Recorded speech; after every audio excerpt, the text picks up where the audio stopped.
स्वागत व्यूअर्स आप सभी का। आप देख रहे हैं आपका प्रोग्राम कॉफी पर कुरुक्षेत्र। मैं हूं सौरभ शर्मा आपके साथ। वो प्रोग्राम जहां बातें होती हैं बिल्कुल खुल्लम खुल्ला, कुछ आपसे छुपाते नहीं, वो बताते हैं जो कोई और आपको बताता नहीं। और आज तो हम आपको ऐसी ऐसी बातें बताएंगे जिसके बारे में आप केवल सुनते हैं या आरोप सुनते हैं या किसी ने दूसरे के ऊपर इल्जाम लगा दिए। इनकी सच्चाई क्या होती है और जो कुछ आपके फोन पर आता है खबर के तौर पर जिसे आप मानते हैं कि ये सच है, वो कितना सच होता है, ये भी आज हम लोग डिस्कस करेंगे।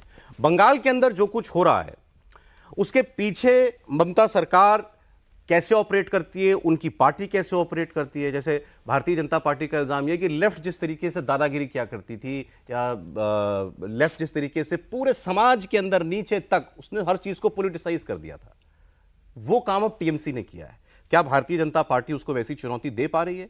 जो वहां हादसा हुआ, एक हत्याकांड हुआ एक महिला डॉक्टर के साथ, कोई सियासत का विषय नहीं है, लेकिन हां उस पर जवाबदेही तो तय करनी पड़ेगी। और यह काम वहां की सबसे प्रमुख जो विपक्षी पार्टी है उसकी, वो भारतीय जनता पार्टी है। क्या वो ये काम कर पा रही है? ये बात भी आज हम करेंगे। मैं आपको मेहमानों से मिलवाता हूं सीधे। अमित मालवीय जी हमारे साथ हैं, भारतीय जनता पार्टी के नेता। अमित जी बहुत स्वागत आपका। अमित जी का परिचय, in-charge BJP national information and technology department, short form में आईटी सेल जिसको आजकल लोग कह देते हैं, और को इंचार्ज वेस्ट बंगाल, प्रभारी सह प्रभारी है पश्चिम बंगाल के। बहुत स्वागत अमित जी आपका। हिंडोल सेन गुप्ता जी हमारे साथ हैं, इतिहासकार हैं, लेखक हैं और बंगाल की आवाज़ हैं। स्वागत हिंडोल जी आपका, पहले भी हमारे प्रोग्राम में एक बार आ चुके हैं। और हमारे पॉलिटिकल एडिटर देवेंद्र पराशर जी हमारे साथ हैं। तो आज हम लोग बंगाल की बात करें उससे पहले, जैसा मैंने कहा कि लोगों को ये मन में रहता है कि भाई मैं जो फ़ोन पर अपने खबर देख रहा हूँ, व्हाट्सएप फॉरवर्ड आ गया या मैंने कहीं फेसबुक पर पढ़ लिया, मैंने कहीं और देखा ट्विटर पर, ये सच भी है कि नहीं है। तो एक बार मैं 1 मिनट के लिए आपका फ़ोन ले सकता हूँ? बीजेपी के आईटी सेल के हेड का फ़ोन मांग रहा हूँ मैं। और ये देखिए इन्होंने मेरे को कितनी आसानी से अपना फ़ोन दे दिया। अब व्यूअर्स ऐसा है कि मेरे एक हाथ में तो फ़ोन है, मेरा फोन है, और मेरे दूसरे हाथ में बम है। ठीक है देवेंद्र? बिल्कुल सही बात। अगर ये खुल जाए और जब खुला है कई बार बहुत बड़े बम फोड़ा इसने।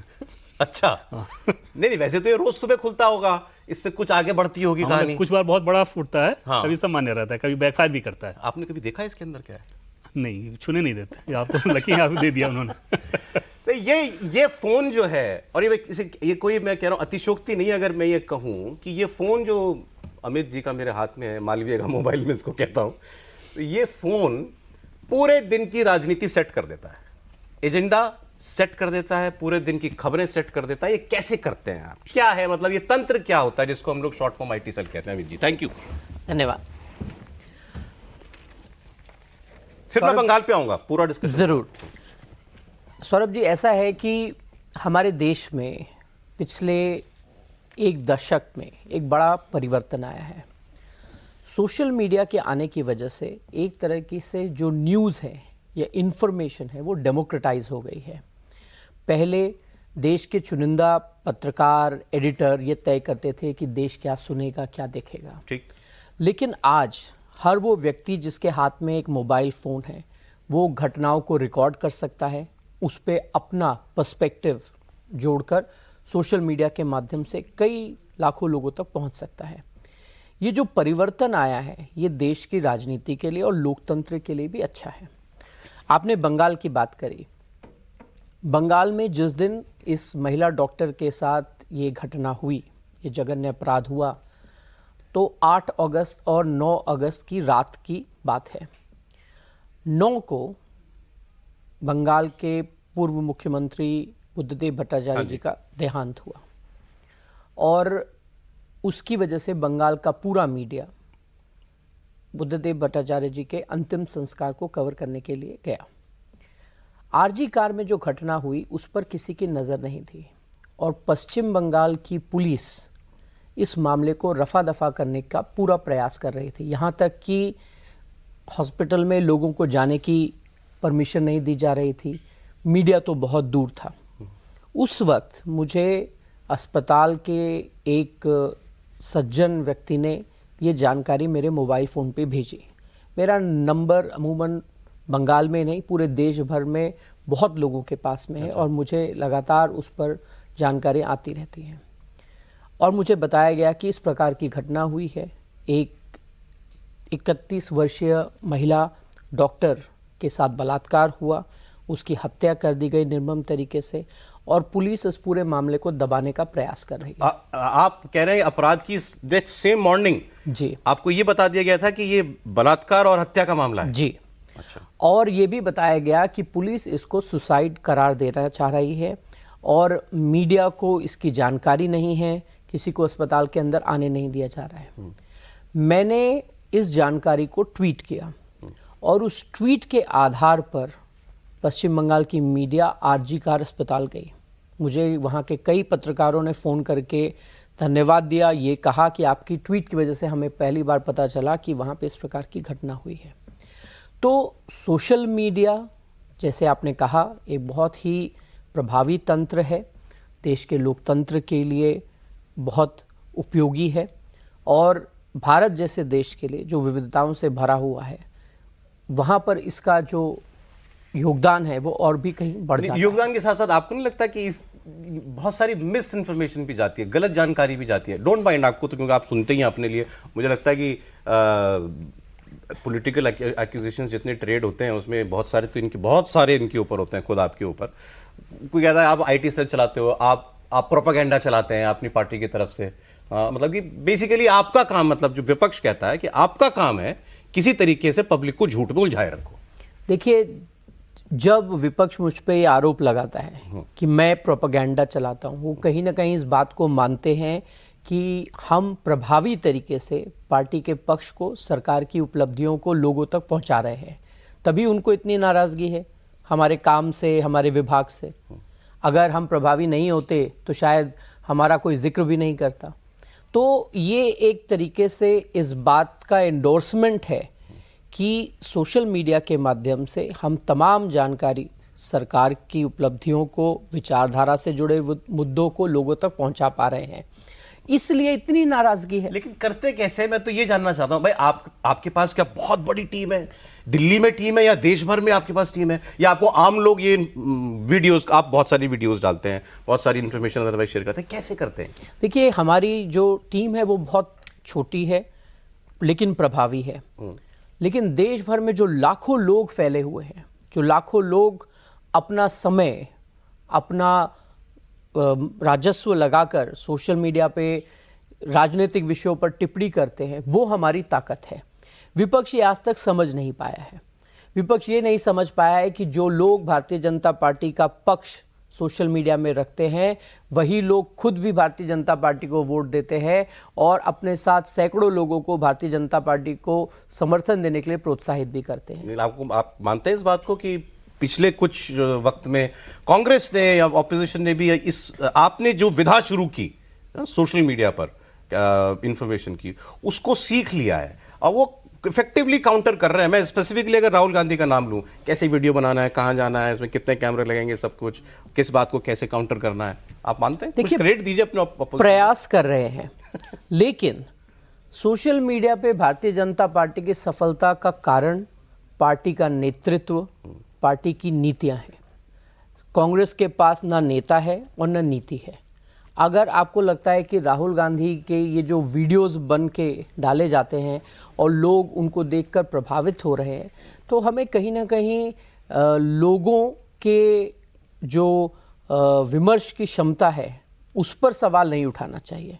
हाँ, रोचक चीज़ें करते हैं, कभी पानी में कूद जाते हैं, कभी मैकेनिक बन जाते हैं, कभी कारपेंटर बन जाते हैं। इस प्रकार की चीज़ें भारतीय राजनीति में खिलवाड़ का पात्र आपको बना देती हैं और बहुत समय तक राहुल गांधी को लोग अलग अलग उपाधियां देकर पुकारते थे, आज भी वैसे ही उनको पहचानते हैं। बहुत सारी उपाधियां आप भी देते हैं, अभी कह नहीं रहे हैं, लेकिन तो फेवरेट सब्जेक्ट है ना आपके। नहीं, हमने कोई उपाधि नहीं दी, जनता ने उपाधि दी। अगर आप बोलेंगे ऐसी चीज़ें, आपकी हरकतें ऐसी होंगी तो लोग आपको उसी तरीके से देखेंगे। अगर लोग आपको एक हल्के राजनेता की तरह मानने लगेंगे, उसके बाद आप चाहे कितना भी प्रयास कर लें, बहुत अरसा लग जाएगा लोगों के मन को और उनके विचार को बदलने में। काश मेरे पास 2-3 घंटे होते तो मैं इनसे राहुल गांधी पर एक अलग 2 प्रोग्राम बना लेता, लेकिन मुझे अब बंगाल पे आना चाहिए। बंगाल में, और मैं हिंडोली के पास आता हूं, देवेंद्र से भी बात करेंगे। आप बंगाल को कब से जान रहे हैं? जहां तक मेरी जानकारी है आप मूल से बंगाली नहीं है। बनारस से। अरे वाह। मैं प्रयाग से हूँ। प्रयाग से, ओके, सॉरी। तो आप बंगाल को कब से जान रहे हैं और अब बहुत अच्छा जानते होंगे। हम जो यहाँ बैठकर, दिल्ली में बैठकर जो शब्द बंगाल में के बारे में सुनते हैं वो हमने कहीं और नहीं सुने। तोलाबाजी, प्रधानमंत्री ने बोला तोलाबाजी चलती है, कटपनी चलता है, सिंडिकेट चलता है क्या? भाई ऐसा ही समाज है ना, हमारे जैसा ही समाज है ना, वहां ऐसी क्या विकृति आ गई है कि चुनाव जीतने वाला भी हार जीत भी जाए तो भी वहां पॉलिटिकल वायलेंस होती है? देखिए, मैं बंगाल में 2020 नवंबर से प्रभारी नियुक्त हुआ और तब से लेकर मैंने वहाँ पर 2021 का विधानसभा चुनाव देखा, फिर 2024 का लोकसभा चुनाव देखा, बीच में लोकल बॉडी और पंचायत के चुनाव भी देखे। बंगाल एक बहुत ही इंटरेस्टिंग प्रदेश है, उसके कई आयाम हैं, उसमें बहुत विविधताएं हैं। बाहर से जब हम बंगाल को देखते हैं तो हमें उसकी एक चित्र दिखाई देता है, लेकिन आप जब अगर बंगाल जाएं तो बंगाल कई अलग अलग प्रदेशों की तरह आपको दिखेगा। अगर आप आसनसोल या उस जिस क्षेत्र को रारबंग कहते हैं वहाँ जाएं तो वहाँ पे बहुत बड़ी तादाद में आदिवासी समाज के लोग रहते हैं। झारखंड से जुड़ा हुआ है, वहाँ की जो विविधताएं हैं वो यहाँ पर दिखती हैं। अगर आप नॉर्थ बंगाल में चले जाएं तो राजवंशी समाज वहाँ पे बहुत प्रभावी है, जिनका बहुत ही ग्लोरियस इतिहास रहा है। आप अगर बॉर्डरिंग डिस्ट्रिक्ट्स पर आए तो बहुत बड़ी संख्या में वहाँ पर जो लोग 1971 के बाद यहाँ पलायन करके आए या फिर 1950 के दशक से आके यहाँ पर सेटल हुए, जिनको वहाँ पे विस्थापित या रिफ्यूजीज़ भी कहा जाता है, बहुत बड़ी संख्या में वो लोग रहते हैं और वो मथुआ समाज से हैं जो दलित समाज का एक वर्ग है। राजवंशी भी दलित हैं। और फिर एक कोलकाता जोन जिसको प्रेसिडेंसी कहा जाता है, जहाँ पे बहुत लंबे समय तक अंग्रेज़ों की हुकूमत रही, वो जो एरिया है जहाँ पे लगभग 109 असेंबली कॉन्स्टिट्यूंसीज कॉन्सेंट्रेटेड है, वो है। तो बंगाल बहुत विविधताओं से भरा हुआ प्रदेश है, लेकिन दिल्ली से जो लोग बंगाल को देखते हैं वो एक दृष्टि से देखते हैं। बंगाल का दुर्भाग्य ये है कि वहाँ पर जो भी सरकारें रहीं, उन्होंने बंगाल को सिर्फ पीछे खींचने का काम किया। हमारे साथ हिंडोल जी हैं जो इकोनॉमिक विषयों के जानकार हैं, लेकिन मैं कुछ चीज़ों का अगर जिक्र करूं तो वामपंथियों की सरकार के दौरान वेस्ट बंगाल का जो डीजेनरेशन है वो शुरू हुआ और ममता बनर्जी की सरकार ने उसको पूरी तरीके से गर्द में धकेल दिया। लिबरलाइजेशन के बाद का जो दशक था उसमें पूरा देश आगे बढ़ा, लेकिन पश्चिम बंगाल मात्र एक ऐसा प्रदेश है पूरे देश में जिसमें नेगेटिव ग्रोथ देखी गई। पश्चिम बंगाल ही आज मात्र एक ऐसा प्रदेश है जहां पर कैपिटल इन्वेस्टमेंट सबसे कम है, यानी पश्चिम बंगाल अन्य प्रदेशों के तुलना में लगभग 40 साल पीछे चल रहा है। यानी 40 साल अगर बाकी प्रदेशों के अनुपात में इन्वेस्टमेंट किया जाएगा तब पश्चिम बंगाल कहीं वहां पहुंचेगा। आप कंपेयर करते हैं इसको हमारी और पुअर स्टेट से, poorest of the poorest state से। आप लोग हमेशा कहते हैं कि बिहार पिछड़ा है, पश्चिम बंगाल के आंकड़े बिहार से भी ज़्यादा पिछड़े हैं, ये सच्चाई है। वहाँ पर चाइल्ड मैरिजेस बहुत तेज़ी से बढ़ रही हैं। ये एक इंडिकेशन है एक ऐसे समाज का जहाँ पे इकोनॉमिक डेप्रिवेशन बढ़ रहा है। महिलाओं के खिलाफ होने वाले अपराध पूरे देश में सबसे अधिक हैं।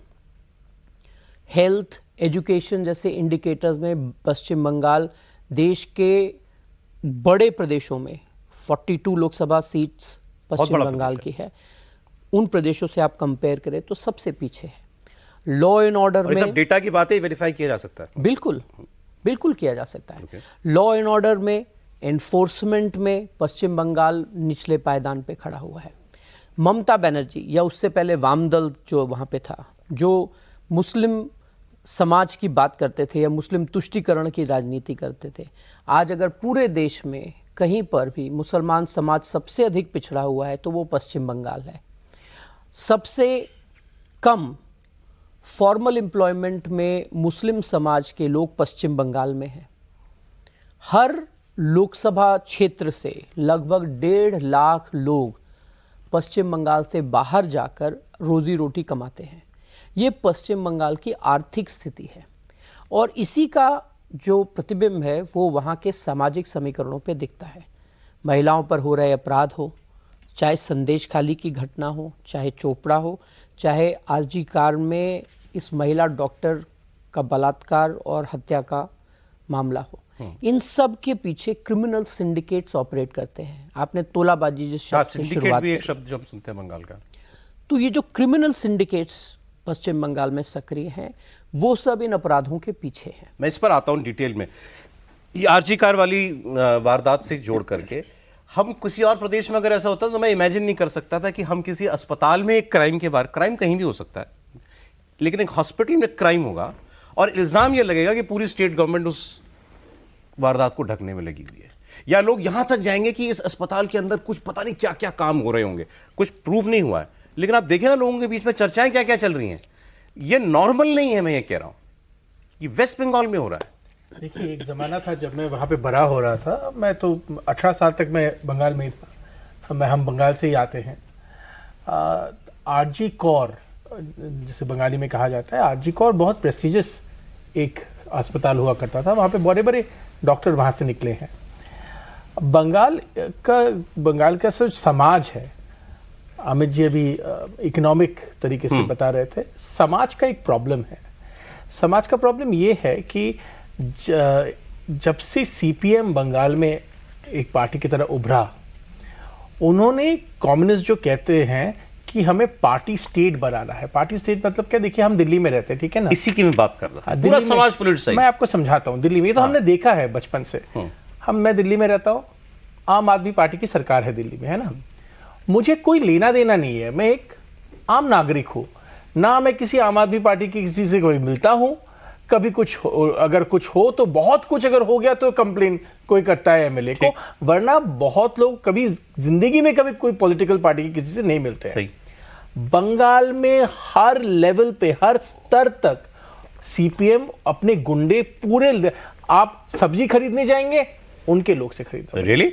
आप घर बनाने जाएंगे उनके लोगों से सीमेंट खरीदना पड़ेगा, आप घर पे लोग रखेंगे काम करने के लिए, उनका वो पाला का दादा, हम कहते थे दादा, पाला मींस? पारा इज अ लोकेलिटी, ओके, तो उसको वहां का दादा होता है, मैंने गुंडा, वो बाहुबली जिसको कहते हैं, तो वो वहां पे होगा, वो बोलेगा कि अच्छा ये सब हमारे कंट्रोल में है। मतलब पूरा सोसाइटी में ये जहर घोला गया है, और ये गांव-गांव, कस्बा-कस्बा, गांव-गांव, कस्बा-कस्बा, हर क्षेत्र में है, हर चीज में। मैं आपको कह रहा हूं, आज आप ग्रोसरी शॉप में जाएंगे, तेल वगैरह खरीदने, चावल खरीदने, वहां भी होगा कोई तृणमूल का बंदा। आज तो तृणमूल है, पहले सीपीएम का होता था। ये पूरा जो समाज को पॉइजन किया। आप सोचिए, बंगाल में देश के सबसे अच्छे जो यूनिवर्सिटीज थे वो बंगाल में थे, प्रेसिडेंसी कॉलेज, जादवपुर यूनिवर्सिटी, क्या नाम था उनका, उसमें भी हर पूरे ऊपर से नीचे तक सीपीएम ने घुसाया हुआ था। आपको एडमिशन मिलेगा, सीपीएम का काडर, आप टीचर हैं, सीपीएम पार्टी का होना चाहिए, आप वहां पे झाड़ू देते हैं, सीपीएम का होना चाहिए। पूरा ऊपर से नीचे तक हर चीज में वो पार्टी को घुसा के पार्टी स्टेट बना दिया है। इसको जोड़ रहा हूं मैं आरजी कार, और इवन डॉक्टर्स, एवरीवन, हर आदमी। आप देखिए ना, एक वीडियो शेयर हुआ था, वहां पे एक गुंडा ही कहूंगा मैं, वो जाके एक इंटरिम आरजी कौर अस्पताल में किसी को बैठाया गया है। जो संदीप रे थे, वो तो उनको तो पकड़ लिया है, संदीप घोष जो भी है उनको तो पकड़ लिया है। और संदीप घोष के बारे में सब जानते हैं कलकत्ता में, संदीप घोष बदमाश है, ये कलकत्ते में सब जानते हैं। ये तो आज उभर के आया है, इसीलिए सबको पता चला है। आप बंगाल में कलकत्ता में जाके पूछिए, सबको पता है। और वहां पे क्या होता है, क्या गैंग चलता है, कौन क्या बेचता है, सब कुछ सबको पता है। वीडियो जो आप बोल रहे हो यही था कि वो संदीप घोष का आदमी है, वो जाके प्रिंसिपल के सामने बोल रहा है। बताता हूं, वो वीडियो दर्शाता है कि बंगाल का क्या हालत है। एक गुंडा, क्या नाम है, अली वगैरह, क्या भी नाम, असगर अली खान, वो इंटरिम जो है हेड, वो इंटरिम हेड तो मतलब हाथ जोड़ के उसको कह रहे हैं, अच्छा आप क्यों हैं आरजी कौर में, आपका क्या काम है। वो धमका रहा है उसको, आप कौन हो पूछने वाले, हम हैं, क्योंकि मुझे दीदी ने भेजा है। ये समाज है, ये गुंडागर्दी उस समाज में है। आपको पता है, बंगाल में अगर सोचिए आपका घर होगा बंगाल में, कलकत्ता में, आपको सोचिए बेंगलोर में नौकरी मिला है, आपको घर रेंट पे नहीं दे सकते, ये सीपीएम के समय से है। क्यों? क्योंकि कल को अगर, और ये 90% हो भी सकता है, कोई आपका टेनेंट होगा, वो जाके 6 महीने बाद बोलेगा मैं तो सीपीएम का हूं, वो पैसा नहीं देगा वो दूर की बात है, वो तो जब्त हो जाएगा, चला गया। और पारा के दादा आपको बोलेगा छोड़ो, कौन, आप पार्टी से थोड़ी लड़ने जाओगे। लोग किराए पे मकान देने से डरते हैं।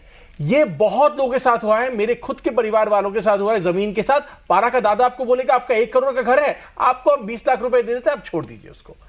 और अगर आप नहीं छोड़ेंगे, ज्यादा करेंगे, आप भी आपके बगल में बैठे हैं, आरजी कौर का लेडी की तरह मारे हुए पाए आपके बगल में बैठे हैं, सीधे सीधे पूछ रहा हूं। आपने कहा लेफ्ट था, लेफ्ट से टीएमसी आई, टीएमसी ने वही कल्चर अडॉप्ट कर लिया। एक चीज में आपको एक चीज में सिर्फ एक आदमी ने, और जो सच है वो तो बोलना पड़ेगा, बुद्धदेव भट्टाचार्य ने काम करना शुरू किया था। वो चाहते थे कि ये बदलाव आए, पर उनसे नहीं हो पाया, उनका एज था और पूरा पार्टी, पर उन्होंने कोशिश किया। मेरा सवाल यह है आपसे कि टीएमसी लेफ्ट 34 साल में जो बोके गई, उसी फसल को काटा तृणमूल कांग्रेस ने और वैसे ही बन गई वो। समाज में कुछ नहीं बदला, केवल झंडा बदल गया। ठीक, आज ये बैठे, आज ये चैलेंजर है ममता बनर्जी के, से कल को ये आ जाते हैं पार में, ये काम ये भी वही नहीं करेंगे क्या? अगर सारा सोसाइटी पॉलिटिसाइज हो गया, इनके पास क्या ऑप्शन है? बीजेपी के पास क्या ऑप्शन है? अगर आपको सच जानना है तो सच ये है, कोई भी पार्टी आज बंगाल में आए, आप कैडर कहां से जुगाड़ करेंगे? कुछ लोग तो वही होंगे। ये 10-20 साल का प्रोजेक्ट है। कोई भी पार्टी कल आके, पर एक चीज होगा, कोई भी पार्टी ये डिफरेंट है किसी मायने में। डिफरेंट कैसे होगा? डिफरेंट ऐसे होगा कि आपको, अगर अच्छा कोई पार्टी आए आज बंगाल में, वो आके बोलेगा समाज को बदलने में मुझे 20 साल लगेगा, ठीक है, पर मैं टॉप लेवल पे करप्शन बंद कर दूंगा, ताकि मेरे कैपिटल जो आए, जो पूंजीपति जो आए, एटलीस्ट इन्वेस्टमेंट साइकिल तो शुरू करे बंगाल में। ठीक है, ये कर पाएंगे। देवेंद्र, आप पूरा हिंदुस्तान, पूरी दुनिया घूमते हैं, बंगाल भी आप कई बार जाते हैं। बंगाल आप जाते हैं तो क्या आपको स्ट्राइक करता है सबसे ज्यादा कि यार मतलब ये अलग है, या ये क्या है पूरे देश से? जैसा कि इन्होंने बताया ना कि हर चीज़ में वो जो टोला सिस्टम है और वहाँ के दादा, लोकल दादा, वो एक हैरान करती है कि मोहल्ले तक में अगर आप जा रहे हो, वहाँ पे घर किसी को बनवाना हो तो भी उस दादा की इजाज़त ही चाहिए, उसके बिना वो काम नहीं कर सकता। कोई पूजा करना या पूजा करने को लेकर भी वो पॉलिटिकल लाइन पे ही पूजा वगैरह होती है, मंडप जो बनने होते हैं, सब कुछ वैसे ही होता है। दूसरी चीज़ ज़्यादा स्ट्राइक करते हैं मुझे इस बात को लगेगा कि कोलकाता से कुछ किलोमीटर जैसे ही आप बाहर निकले सौरभ, लगेगा कि किस वीरान जगह पर आ गए। अच्छा, कहने को मेट्रो है कोलकाता, लेकिन बाकी 3 मेट्रो से अगर तुलना कर लीजिए तो ये सॉल्ट लेक, सेक्टर 5, इस सब इलाके को छोड़े कोलकाता सिटी से थोड़ा सा बाहर निकलिए, आपको समझ में आएगा कि यार कहाँ आ गए। कोई डेवलपमेंट, इतने सालों के बावजूद कोई डेवलपमेंट नहीं। और समस्या जब ये है कि जैसे आपने पूछा कि ये लोग अलग कैसे, ये सत्ता में तभी आप आएंगे जब ये भी उस तरीके का इस्तेमाल करें। वही मैं पूछा, और इनके कई सारे लोग वो करते हैं, इनके कई सारे लोग इनके भी करते हैं। ऐसा नहीं है कि मसल पावर बीजेपी के पास नहीं है, करना ही पड़ेगा। आपके पास ऑप्शन क्या है? आपने देखा कि पंचायत इलेक्शन में पता चला इनके कैंडिडेट जीत रहे हैं, फिर उनको हटा के वहाँ से कहीं और रखना पड़ रहा है। लड़ाई मसल पावर की है, मसल पावर की है ही, मतलब उसके बिना चल नहीं सकता। नहीं, वहां पे तो दूसरा ऑब्जेक्शन है बीजेपी के कि मसल पावर इनफ नहीं है। वहां पे लोग आपको कहेंगे मैं बीजेपी के लिए वोट देना चाहता हूं, मैं वोट दे के आ गया, पर बीजेपी को कभी मुझे ये नहीं कह सकती है कि कल अगर आपको जाके आके मार देगा आप हमें बचाएंगे। और अपने वोटर को बचाना भी जिम्मेदारी है पार्टी। सबसे बड़ी जिम्मेदारी इस बार लोकसभा चुनाव में बीजेपी की सीटें जो कम हुई, उसके पीछे बड़ी वजह यह थी कि पिछले चुनाव के बाद जो वायलेंस हुआ, उस वायलेंस में बीजेपी ग्राउंड पे उन लोगों की मदद नहीं कर पाई। ऐसे में इस बार वोटर्स के अंदर डर था कि बाहर निकल के जाएंगे, फिर उसके बाद वही हाल होगा।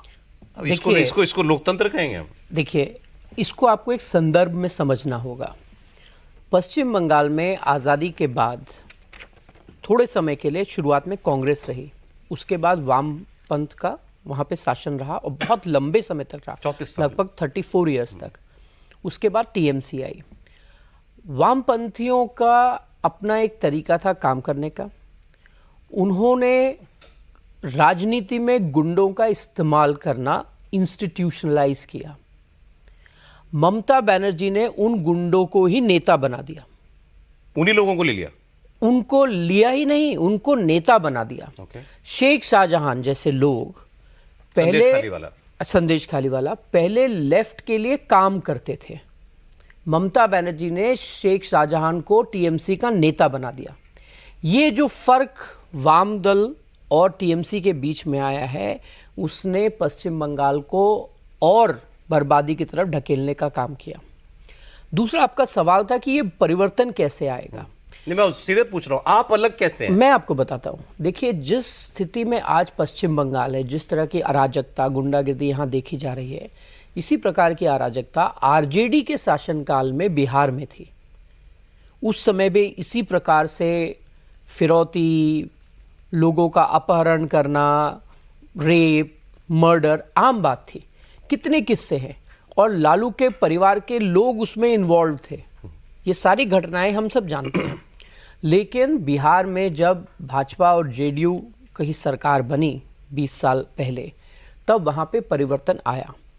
परिवर्तन वहाँ पर तब आएगा जब वहाँ पे किसी नेशनल पार्टी की सरकार बनेगी। देखिए, वाम दल की वहाँ सरकार थी, लेकिन वाम दल वहाँ पे रीजनल पार्टी की तरह ऑपरेट करता था। कम्युनिस्ट कभी भी इस देश में एक व्यापक ताकत की तरह नहीं उभरे। वो पश्चिम बंगाल में, त्रिपुरा में, केरल में ज़्यादा प्रभावी रहे। बाकी जगह पे छुटपुट उनको जीतें मिलती थी, लेकिन प्रदेशों की सरकार अगर उन्होंने कहीं चलाई है तो इन 3 प्रदेशों में। तो जैसे ही भारतीय जनता पार्टी की सरकार वहाँ बनेगी, जो परिवर्तन समाज अपेक्षा कर रहा है, उन परिवर्तनों को वहाँ पर लागू करने में भारतीय जनता पार्टी की अग्रिम भूमिका होगी। ये दादागिरी जो है जमीन मैं पर। आपको बताता हूँ। देखिए, हम वहाँ राजनीति करते हैं राष्ट्रवाद की, हम वहाँ राजनीति करते हैं पश्चिम बंगाल के गौरव की। आज की तारीख में आप पश्चिम बंगाल चले जाएं तो पश्चिम बंगाल के रिच कल्चरल हेरिटेज की कोई बात नहीं करता। वहाँ पे कोई बंकिम चंद्र के वंदे मातरम का जिक्र कि वो इस धरती से उपजा, उसका नहीं करता। कोई वहाँ पे सन्यासी रेबेलियन की बात नहीं करता जिसने हिंदू समाज को झकझोर दिया। आपको जान के आश्चर्य होगा कि पश्चिम बंगाल 18वीं सदी से हिंदू रेनेसांस मूवमेंट का एक तरीके से क्रेडल रहा है, गर्व रहा है। वहाँ पर जो लोग आए, उन्होंने हिंदू समाज को दिशा देने का काम किया। चाहे भारत माता की जो कल्पना है वो पश्चिम बंगाल से आई। उसी तरीके से रानी रासमणी हुए, या फिर वहाँ पे जो भक्ति मूवमेंट की शुरुआत हुआ, इस्कॉन की बात हम करें, ये सारे मूवमेंट, स्वामी परमहंस, स्वामी विवेकानंदा, ये सभी लोग पश्चिम बंगाल की धरती से आए। वहाँ पर हिंदुइज्म का या हिंदुत्व का बहुत प्रभाव रहा है, लेकिन वाम दलों ने इसको ख़त्म करने में कोई कसर नहीं छोड़ी। आपको ध्यान होगा जब अमेरिका में ट्विन टावर्स पे अटैक हुआ, उसके बाद वहाँ पे एक बड़े प्रभावी लेखक थे सैमुअल हंटिंगटन, उन्होंने किताब लिखी कि हु आर वी, कि अमेरिकन आइडेंटिटी क्या है। आज पश्चिम बंगाल की आइडेंटिटी को ही वाम दल ने और टीएमसी ने और उससे पहले कांग्रेस ने पूरी तरीके से ख़त्म कर दिया है। पश्चिम बंगाल में आपको जान के हैरत होगी कि प्रदेश का फाउंडेशन डे नहीं मनाया जाता 20 जून को। क्यों? क्योंकि पश्चिम बंगाल श्यामा प्रसाद मुखर्जी के इंटरवेंशन के बाद हिंदू बंगालियों के संरक्षण के लिए प्रदेश की तरह बनाया गया। नहीं तो पश्चिम बंगाल को भी बंगाल प्रेसिडेंसी के साथ बांग्लादेश ईस्ट पाकिस्तान में डालने की बात थी जी। आज उसको भुला दिया गया है। तुष्टीकरण की राजनीति के चलते इन सारे पहलुओं को खत्म कर दिया मैं गया इसको आपसे चर्चा को 2 पहलुओं पर लाता हूं। पहला जो इन्होंने कहा, और दिव्य न्यूज को बढ़ाया आगे, आप जवाब दे पा रहे हैं क्या जमीन पर ममता बनर्जी को एज अ पॉलिटिकल आउटफिट? आप अपने वोटर को बचा पा रहे हैं क्या, जो आपकी आइडियोलॉजी के लिए लाठी डंडा खाता है, बल्कि जान भी देता है? शिकायत है उसकी आपसे कि हमको हम वो हमारी जान के पीछे पड़ा है अगर मैं बीजेपी का नाम लेता हूं तो। देखिए, 2021 का जब विधानसभा चुनाव ममता बनर्जी जीत गई तो उसके बाद एक पोस्ट पोल वायलेंस का चक्र चला। बहुत सारे हम लोगों ने हमको कहा कि भारतीय जनता पार्टी का झंडा उठाने वाला यहाँ कोई नहीं मिलेगा। उसके तुरंत बाद जब लोकल बॉडीज का चुनाव हुआ और पंचायत के चुनाव हुए, तो पिछले पंचायत के चुनाव में हमने लगभग 25,000 उम्मीदवारों को उतारा था। इस बार के पंचायत के चुनाव में हमने लगभग 60,000 लोगों को पंचायत का चुनाव लड़वाया। तो समाज में आप लोगों पे हमले करके, उनको दबाकर, उन पर जोर ज़बरदस्ती कर आप समाज को ख़त्म नहीं कर सकते हैं। लोगों की ये जो ताकत ही है जिसने कल पूरे कलकत्ता को बंद कर दिया। आज से पहले मैं पिछले 4.5 साल से पश्चिम बंगाल जा रहा हूं, मैंने रात के 12 बजे भी कलकत्ता में इतना सन्नाटा नहीं देखा जितना कल था। तो लोगों आप की second करते हैं ताकत इस को बात हमें को जो कम कह नहीं रहे हैं? आंकना चाहिए। नहीं, कल का बंद तो बहुत ऐसे बंद सीपीएम के वक्त होता था कलकत्ते में, जब पूरा रास्ता खाली हो जाता था, हमें स्कूल से छुट्टी मिल जाता था, हम खुश होते थे, पर स्टेट डूब जाता था, वो अलग बात है। देखिए बंगाल का जो कल्चर है ये कलकत्ता में हम सीमित, एक तो लोग सोचते हैं कलकत्ता में ही सीमित है, पर बंगाल का बहुत रिच हेरिटेज है। जैसे अमित जी कह रहे थे, काफ़ी सारा कोलकाता से बाहर भी जो है रीजन्स में, वो आपको कंसिडर करना पड़ेगा। मगर एक बात है, देखिए हर जगह का ऐसा कभी नहीं हो सकता कि पब्लिक ओपिनियन सब लोग बनाते हैं। नहीं, पब्लिक ओपिनियन कुछ लोग ही बनाते हैं। दिल्ली का पब्लिक ओपिनियन एक जगह कुछ लोग बनाते हैं, महाराष्ट्र का पब्लिक ओपिनियन मुंबई में ही बनता है, बंगाल का पब्लिक ओपिनियन कलकत्ता में ही बनता है, कोलकाता में ही बनता है। और कोलकाता के जो बुद्धिजीवी है वो बहुत सालों से वामपंथी हैं। अच्छा, उनको बीजेपी पसंद नहीं, ये बहुत सालों चल रहा है। अब मार खा खा के ऐसा हालत हुआ है कि आज अगर आप बात करो बहुत लोगों से, अब वो कहते हैं कि नहीं ये और नहीं सहा जा रहा है, कुछ भी होगा तो इससे बेहतर तो होगा ही। और दूसरा चीज एक हुआ है, देखिए, और ये तो हमारे सब पर्सनल एक्सपीरियंस है। देखिए ये हमारे लिए राजनीति नहीं है, ये तो हम खुद देखते हैं। बंगाल में इतना ज्यादा बांग्लादेश से इलीगल माइग्रेशन हुआ है, और कौन लोग आते हैं आपको ये भी समझना पड़ेगा। कुछ तो हिंदू मार खा के आते हैं, वो एक है।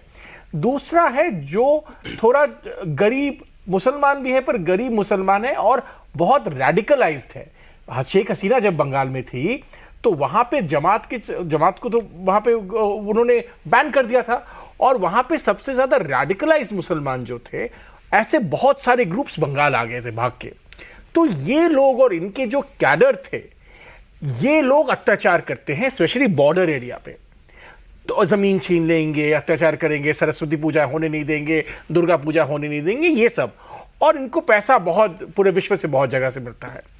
तो ये सब मार खा के, और कलकत्ते के ऐसे बहुत लोग हैं जिनका जमीन है कि क्या रिलेटिव्स है बाकी जगह बंगाल में, ये सब खुद देख के मार खा के आज वो कहते हैं कि नहीं, अब बंगाल का जो एक हेरिटेज था, भाई तो हिंदुत्व शब्द आया, हिंदुत्व शब्द आपको पता है वीर सावरकर नहीं आया, चंद्रनाथ बासु ने हिंदुत्व का प्रचार किया था पहले, पर उससे भी पहले बंकिम चंद्र चट्टोपाध्याय के आनंद मठ किताब में हिंदुत्व का पहली बार आता है वो शब्द। किसी को आप बंगाल में जाके किससे पूछिए, किसी को पता ही नहीं है। बंगाल में तो ये भी लोग नहीं चाहते, वामपंथ नहीं चाहता था कि वंदे मातरम या वगैरह बंकिम चंद्र का ज्यादा नाम आए, क्योंकि उनको प्रॉब्लम था, उनको लगता है नेशनलिज्म, हाँ ये नेशनलिज्म होगा वगैरह वगैरह। बट आप ये कह रहे हैं कि जो चेंज है, जो शिफ्ट होना शुरू हुआ था लेफ्ट से टीएमसी के लिए 2006, 7, 8, 9 वाला, वो अब इनके फेवर में अगेंस्ट टीएमसी। मैं आपको एक उदाहरण देता हूं, एक छोटा सा उदाहरण देता हूं। सबसे अच्छे गाने वगैरह जो थे अब तक वामपंथ के लोग हमेशा निकालते थे, और जो पॉपुलर बहुत होता था, और वो हमेशा बीजेपी के खिलाफ होता था, पहले भी दिखाया हमने, और वो वहां कलकत्ते के जितने भी बुद्धिजीवी है वो सब निकलते थे। अब इस बार मैंने देखा पहली बार एक पॉपुलर गाना, किसी ने कलकत्ते से ही भेजा मुझे, अरिजीत सिंह, वो भी बंगाली है, उसने गाया है कि और हम कितना सहेंगे, मैं हिंदी में अनुवाद करके आऊं। अच्छा, और वो बहुत पॉपुलर हो रहा है, और मैंने सोचा नहीं था कि पीछे भी आप तो नहीं है ना? नहीं, अरिजीत सिंह ने वो बॉम्बे भी अरिजीत बहुत बड़े कलाकार हैं, पश्चिम बंगाल से आते हैं, मालदा में रहते हैं, यहाँ उनका परिवार है। लेकिन जो पॉइंट हिंडोल ने कहा और जिस मार्मिक तरीके से उन्होंने बात को कही, वो आज एक जो एवरेज बंगाली है उसके मन की दशा है। इन्होंने एक बड़ा इंटरेस्टिंग बात कही कि पश्चिम बंगाल में नैरेटिव जो है वो कलकत्ता में बनता है। मैं थोड़ा वहाँ इनसे डिफ़र करता हूँ। देखिए 2019 में जब भारतीय जनता पार्टी को 18 सीटें मिली, तो हमारी जो सीटें आई थी वो कलकत्ता के बाहर से आई थी, जो अमूमन ग्रामीण क्षेत्र माना जाता है और आर्थिक दृष्टि से कमजोर। आपकी इमेज के बिल्कुल उल्टा, आपको शहरी पार्टी लोग कहते हैं, बंगाल में गांव का वोट मिलता है। हाँ, और उस वक्त आपको याद होगा एक बड़ा स्लोगन चला था जय श्री राम का। आपको पता है ये जय श्री राम का जो स्लोगन था, ये जो रामनवमी पे यात्रा निकलती थी, ये बंगाल के छोटे छोटे छोटे गांवों में निकलती है और बहुत बड़ी संख्या में लोग ये यात्रा निकालते हैं, लाखों की संख्या में। ये जो स्लोगन था वो वहाँ से आया। वो एक तरीके से स्लोगन ऑफ रेजिस्टेंस था अगेंस्ट ममता बनर्जी। और बाद में जब अभी 2024 का हमने लोकसभा का चुनाव देखा, जहाँ हमारी सीटें थोड़ा कम हुई हैं, लेकिन बहुत इंटरेस्टिंग बात यह है कि जो अर्बन सेंटर्स हैं उसमें अधिकांश अर्बन सेंटर्स में बीजेपी लीड कर रही है। तो ये जो परिवर्तन रूरल और अर्बन में हमने 5 साल में देखा, और आज अगर आप पश्चिम बंगाल का मैप उठाकर देखें तो लगभग 210 ऐसी विधानसभा सीटें हैं जहां बीजेपी का वोट शेयर 35% से अधिक है। तो अगर आप पश्चिम बंगाल का मैप उठा के उस पर कलर कोड कर दें तो पूरा पश्चिम बंगाल आपको भगवा दिखेगा। और पश्चिम बंगाल ही मात्र एक ऐसा प्रदेश है जहां पर 2019 से लेकर जितने भी चुनाव हुए हैं 2024 तक भारतीय जनता पार्टी का वोट शेयर लगभग 40% रहा है, कम नहीं हुआ। आपके और टीएमसी में कितना गैप रहा था इस बार 24 के चुनाव में? 4% और 35 लाख वोट, जिसमें 7.5 लाख वोट एक डायमंड हार्बर कॉन्स्टिट्यूएंसी में जहां पे पूरी तरीके से चुनाव रिग करके जीता गया, वहां का मार्जिन है। तो आप समझ सकते हैं कि एक्चुअल मार्जिन बीजेपी और टीएमसी के बीच में कितना कम है। ये सवाल, इसका जवाब मुझे लगता है सबसे बेहतर जवाब आप दे सकते हैं। इनका सबसे बड़ा पॉलिटिकल चैलेंज क्या है, और क्या ये वाकई इतना नजदीक है टीएमसी को पछाड़ने के या पकड़ने के जितना लग रहा है अभी? इतना ये बता रहे हैं जनमानस के हिसाब से तो है। समस्या वहाँ पे ये है कि कोई वैसा लीडर नहीं जो कि ममता बनर्जी के इफेक्ट को उस रूप में काउंटर कर सके। होता क्या है कि जैसे मान लीजिए ये लोग जब जाते हैं दिल्ली से, बीजेपी के बड़े नेता प्राइम मिनिस्टर मोदी हों, गृह मंत्री अमित शाह हों, प्रभारी के तौर पे ये जा रहे हों, ये जाके सब कुछ करके आते हैं, बता के आते हैं, फिर जब ये लोग लौट के आते हैं तो वहाँ ग्राउंड पे उसको इस मोमेंटम को जैसे आगे बढ़ाना चाहिए वो मिसिंग है। दूसरी चीज़ जैसे इंचार्ज है, ये बताएंगे क्योंकि होता है सॉरी कंप्लीट ये लाएंगे कहाँ से मटेरियल, तो वही है ना, तो उसी मटेरियल में से आपको इस्तेमाल करना है। दूसरी बड़ी समस्या ये रही, जैसे मान लीजिए शुभेंदु अधिकारी को जिस उम्मीद से लेके आ गया था, अभी तक दिख नहीं रहा है ऐसा कि उसको परफॉर्म कर सकें। जो मौजूदा प्रदेश अध्यक्ष हैं, पता नहीं ये बता पाएंगे कि नहीं बता पाएंगे, लेकिन मेरा ऐसा मानना है और कुछ हद तक सूचना भी है बंगाल से कि वो इनको परेशानी ज़्यादा देते हैं, आराम कम देते हैं, इनको हर चीज़ गाइड करना पड़ेगा। तो अगर इस तरह के स्टेट लीडरशिप के भरोसे देखिए ऐसा है कि देवेंद्र जी एक विश्लेषक की तरह वहाँ की स्थितियों को देख रहे हैं। मैं आपको जमीन की हकीकत बताता हूँ। ममता बनर्जी को नंदीग्राम से चुनाव किसने हराया? शुभेंदु अधिकारी किसके नेता थे? टीएमसी के, बीजेपी के। बीजेपी के टिकट पे लड़े थे, पहले टीएमसी के थे, पर चुनाव तो बीजेपी के टिकट पे लड़ा। एक सिटिंग मुख्यमंत्री को बीजेपी के उम्मीदवार ने हराया। ममता बनर्जी आज तक इस बात को भूली नहीं है। दूसरा, ये जो 40% वोट शेयर आ रहा है वो हमारी पश्चिम बंगाल की जो इकाई है उसकी मेहनत का परिणाम है, वहाँ की लीडरशिप का परिणाम है। देखिए, ममता बनर्जी भी जब सत्ता में आई तो बुद्धदेव भट्टाचार्य का कद बहुत बड़ा था। किसी ने ऐसा नहीं सोचा था कि ममता बनर्जी मुख्यमंत्री बन सकती हैं, और अब लोगों को ऐसा लगता है कि उनको मुख्यमंत्री नहीं बनना चाहिए था।